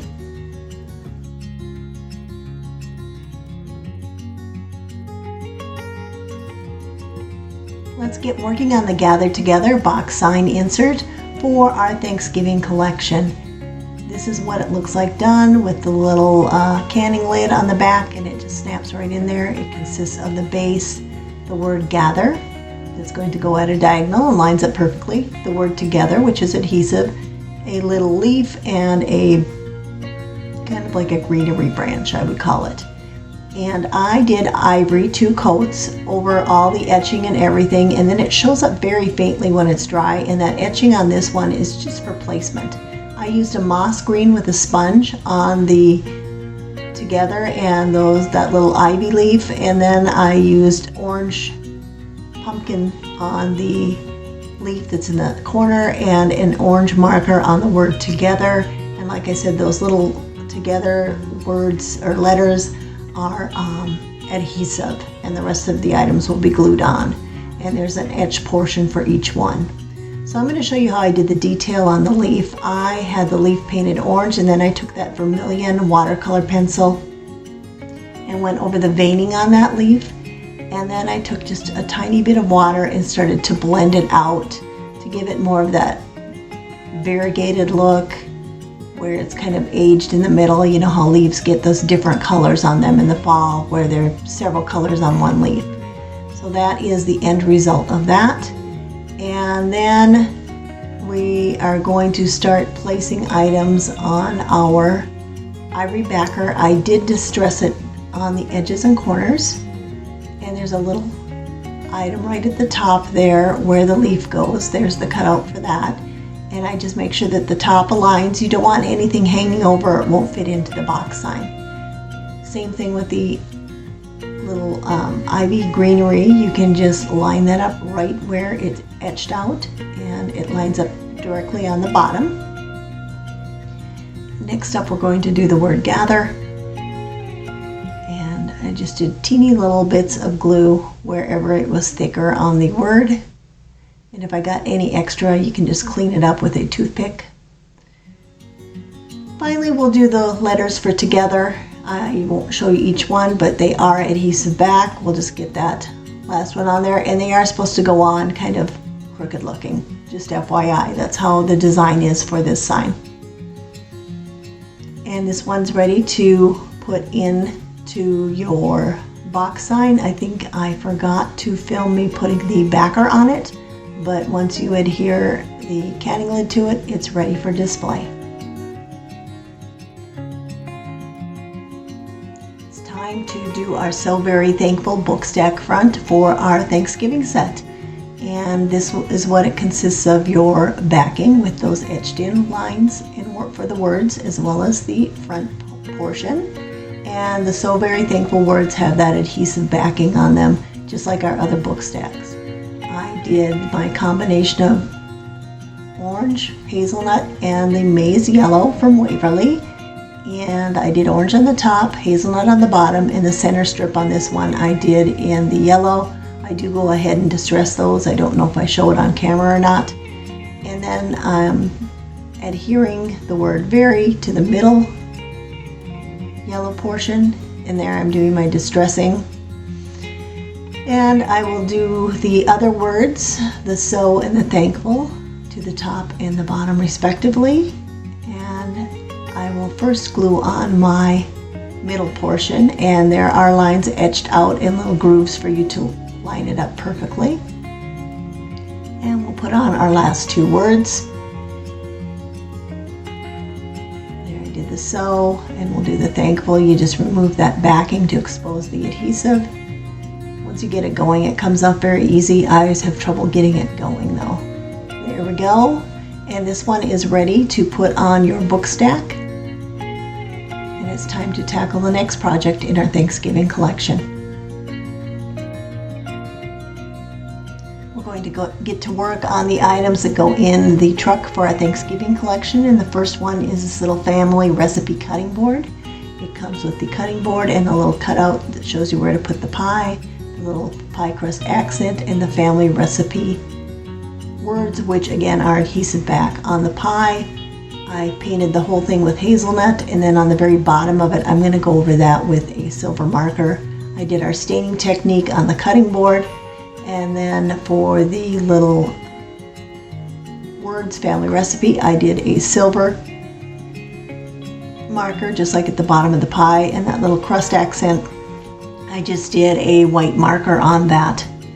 And once you have it all painted, it's time to put it together. For some reason I forgot to record myself coloring the bottom of the pie, but you can see at the bottom there where I did the silver marker to make it look like a pie tin, and then I just adhered that little white detail over the top. It's perfectly matched up where it needs to go.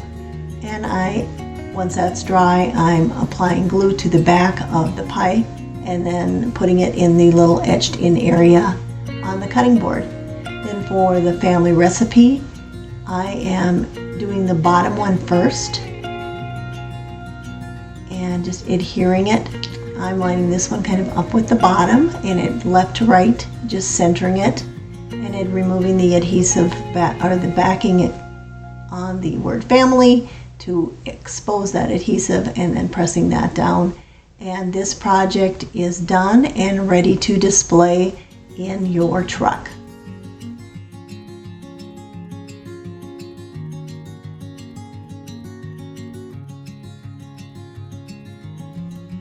It's time to do a pumpkin stack for a Thanksgiving truck display, because it wouldn't be a blue truck without a pumpkin in it, right?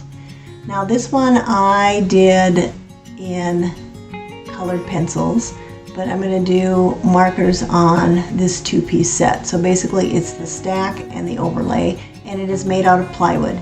So you can do the colored pencil technique on it, or you can do the marker technique, whichever you prefer. I did orange in the middle of the bottom pumpkin, and then did a yellow on either side, and I did shades of blue on the top, and then I used green and the brown markers for the stem and curlicue. So I'm just going to show you, there are outlines for the sections of the pumpkin, and I just went in there with my yellow marker. I'm finishing up the bottom stack. The other thing you can do to mute down these colors a little bit is add a little water to that blending brush and blend them across if you want. And you can see the contrast between the colored pencil technique on the top and the marker technique on the bottom. I'm just showing you different options so you know which way you would like to go for your decor. For the overlay, I did not add anything to it. I just left it natural. You could stain it. It would look quite nice and give you those darker lines. I like the look of the lighter lines for my display.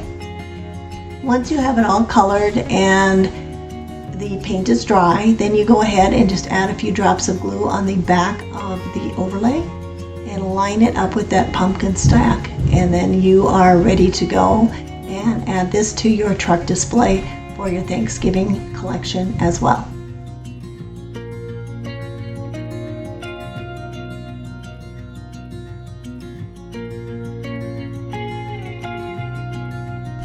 The final project in our Thanksgiving collection is this little stand-up turkey.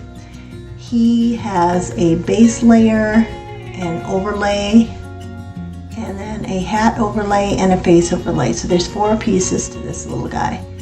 And you will use a combination of paint and markers on both these items. This I use markers on the little hat overlay, black and kind of a bronzy color. For the face, I did yellow on the beak and red on his little gullet. And then for the body part, the front body part, I painted it all ivory, and then I'm going to color over it in markers. And for the back, I am coloring that in with markers. The bottom portion of the feathers I am doing in combinations of red and brown, and the middle stripe I did in white, and the top stripe I did in yellow. And then on his body, on the lower portion, I'm taking a brown marker and I'm going over it and coloring that in, and then I'm going to go over it again with a darker brown marker to kind of scribble in some feathers. You can kind of see that there. That's optional. That's just a look I was going for. Then the little band for his hat fits perfectly up there. I just applied a little glue and then attached it and clamped it. And then once you have him all painted in his sections, you just go ahead and put a little bit of glue on the back of his front body overlay and line him up, and he is ready to display as well. And he fits perfectly into the little stands that we provide as well if you want him to stand outside your display. I am going to show you here too how I finished off the items that were watercolor pencil, because once you're done with them, you don't want them to get wet and get the watercolor reactivated. So I just used this Rust-Oleum clear spray, put them on a paper plate, and did a quick matte clear finish on all of those pieces that had watercolor on them. With our fall box, I decided to add an extra Halloween set for those that do celebrate Halloween. If they want to get it, they can for an additional cost, and then it ships with their kit. And it includes 6 projects: the circle, the banner, the 2 mummies, the little spider, fence picket, and the bookstack.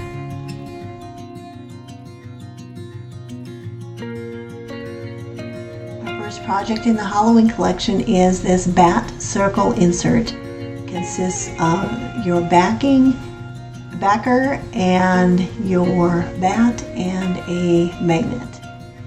So to work on this for the circle, I am going to do an ombre effect with markers. I'm coloring the inside of the circle yellow. I'm going around the outside and blending in orange. I'm going to add a little more yellow. And then I'm going to just dip my paintbrush like I have been with the watercolors. And I am going to blend it all in so I get kind of an ombre effect. And when it's all done, that's what it looks like. And you just want to let that dry really well. And I used a black marker on the bat. So once that is dry, I'm going to adhere the bat with a couple drops of glue right into the middle of that circle. And he sticks out a little bit, and that's okay. He still sits in that circle just fine with the bat going outside. You'll see when I adhere it. And then the last step is to just put that magnet back on the circle, and then it is ready to display in your truck.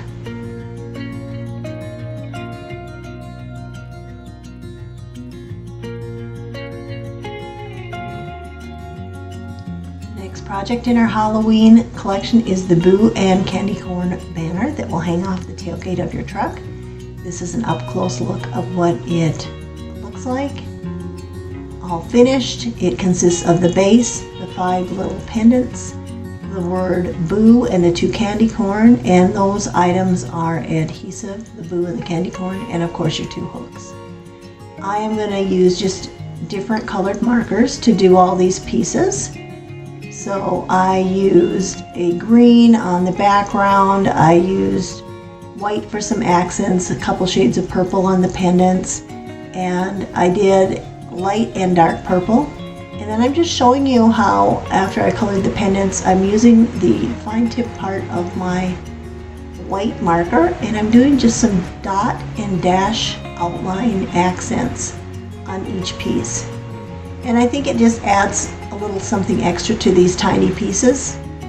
I'll be doing it on all these ones. You could do it on, of course, on the other collections as well. I just kind of thought it added a nice little accent to these Halloween projects, but really it would go nicely with anything. And I just kind of freehand these. I am not a freehand artist by any means, but I can trace outlines. And you see there, I flip it back to its chisel tip and then put the marker away. So now it's time to put everything together. So I am doing a light purple, dark purple, light purple, dark purple, light purple, alternating on my banner. And I'm getting all those, they just line up the little V points on the bottom. They just line up the bottom of the pendant to the bottom of the banner. And I'm just taking them off visually to get a look at them, and then that's ready. And then all there is left to do is adhere those little candy corn that we did, the bottom in yellow, middle stripe in orange, and the top in white, and I just use markers for those. And then our orange Boo letters with the white accents on them. And again, you just remove the adhesive and put those on, and then your banner is complete and ready to hang on the back of your truck.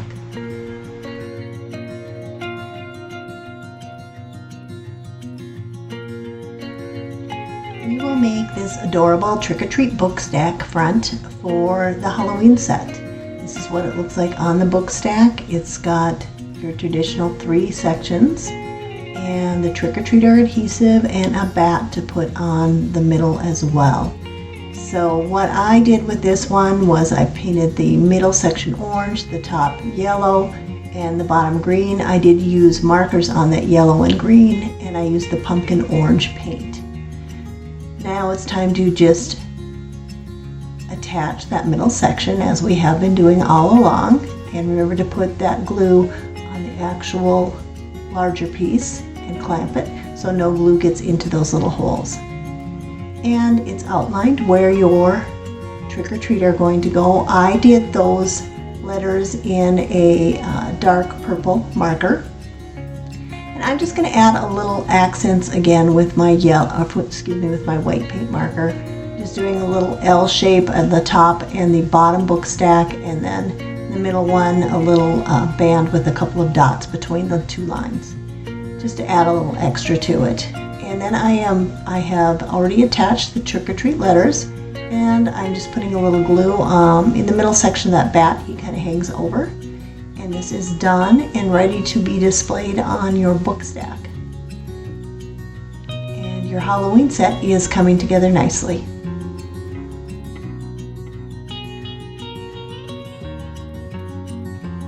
Our next Halloween project is this spider fence picket. It looks like the family fence picket we did before, except this one is made out of MDF, and we're going to give it a weathered look and put 3 spiders on top of it. For the fence picket, I am just painting that ivory first and then going over and distressing it. And for the spiders, I'm just using a black marker on each one, and they're done quite easily. The distressing I'm just doing with my antique wax and that stiff old bristle brush that I have. It's an old stencil brush basically, and rubbing it across and giving all the little detail on it. And when that's done, all you need to do is put a little dab of glue in the middle of each spider. I didn't do any on the legs in case they hang over, and do them in whatever pattern you want, and that's ready to go in your truck bed along with the other items we are going to make.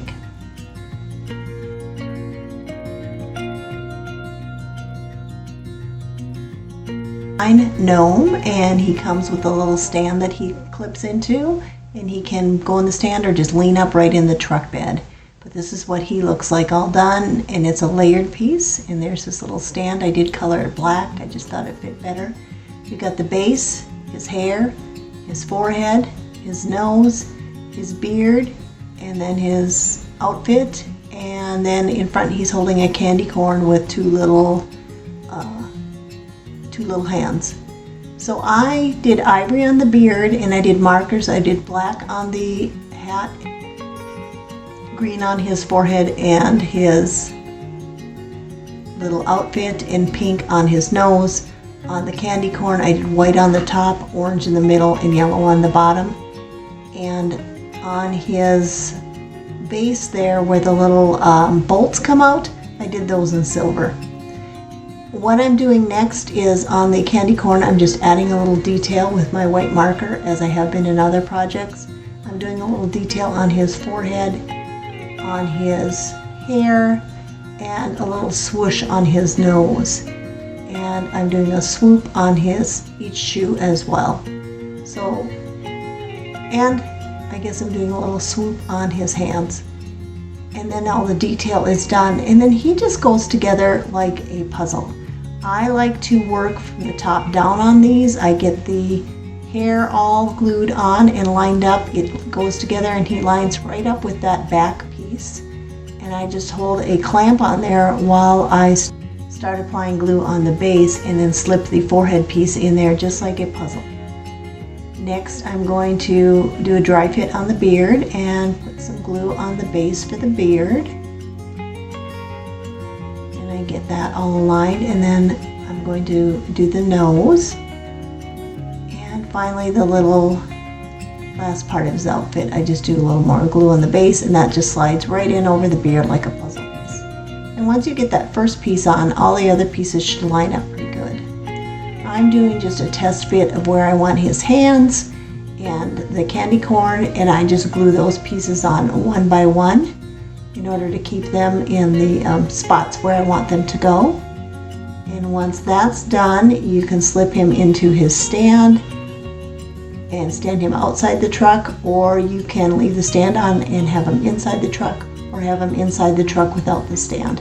However you feel you want to display your Frankenstein gnome.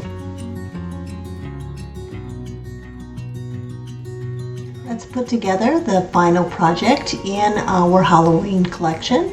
It is the mummy gnome, and you've got your base, your hat, your nose, the body, and his little trick-or-treat bag, a stand, and of course a pair of hands on there as well. And here I used ivory on the top and bottom portions, so the hat and the body, and I used a toothpick to drag through, and then I used all sorts of different colors of markers to finish him off. So for his legs and his little feet, I just colored in those areas with black. And again, after I did the 2 coats of ivory between each coat, I took my toothpick and I drug it through all those lines on there.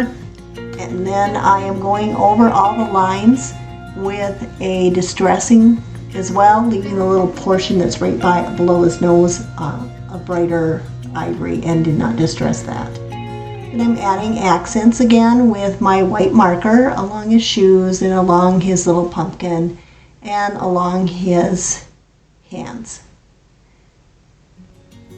and as his nose as well. And then this little piece just goes together like the previous ones, like a puzzle. All the items on it stack top to bottom and fit perfectly over that plain base. So you're going to take your hat portion first and you're going to line it right up, those little tags and everything, line right up with it. And then I'm going to do the second portion of him, which is, I would say, the body or the lower part of his mummy wrapping, and line that up. Once that is all lined up, then his nose goes in, so you just put a few drops in where that nose is going to go and press and hold. And then I'm going to figure out how I want him to hold his little trick-or-treat bag. So I'm going to put a dry fit on there and just kind of see, and then I will take pieces off one by one and glue them on so it will be where I want it to be. So I'm going to do the bottom hand first. I'm going to take off my little pumpkin, I'm going to take off the little pumpkin, glue that on, and then I will do the top hand on kind of the handle portion after that. And once he's done, likewise, he can just go in the truck without a stand, with a stand, or outside the truck with a stand. And our sets are all complete. This is what your Halloween set looks like all together. Hey, that is it. We have completed all our projects in our fall theme tiered tray. I want to thank you for joining me. I'll have another video for our winter set that goes out in October. But in the meantime, let's let the music play and you can see a recap of how I have displayed all these on the tiered tray in my home. Thanks so much for joining me, and don't forget to look for the loon.